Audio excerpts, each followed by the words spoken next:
Bangla news পোর্টালে সবাইকে স্বাগতম। বয়সের আগে বিয়ে করলে চাকরি নয়। নারী এবং পুরুষ নির্ধারিত বয়সের আগে বিয়ে করলে এবং 2 সন্তানের বেশি হলে সরকারি চাকরি কেউ পাবেন না।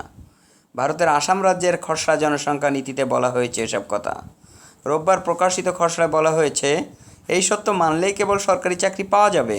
চাকরি জীবনে মানতে হবে এসব শর্ত।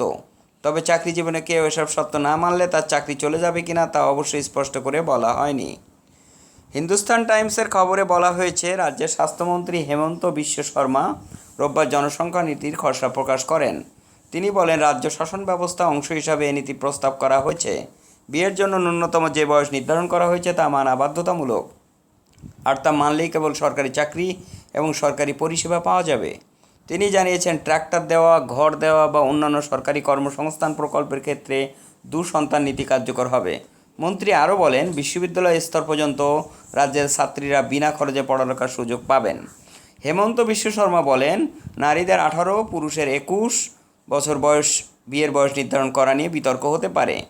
রাজ্য ক্ষমতাসীন বিজেপির এই জনসংখ্যা নীতি বাংলাভাষী মুসলিম অভিবাসীদের পরিবারের ক্ষেত্রে নিয়ন্ত্রণের প্রয়াস হিসেবে দেখা দেয়। ধারণা করা হয়, এ রাজ্যে অধিকাংশ বাংলাদেশ থেকে অবৈধভাবে চলে আসা মানুষ। এছাড়া রাজ্য নির্বাচন কমিশনের অধীনে যে পৌরসভা, পঞ্চায়েত বা কোনো স্বশাসিত সংস্থার ভোটে প্রার্থীদের ক্ষেত্রে এই নিয়ম চালু হতে পারে। ধন্যবাদ সকলকে।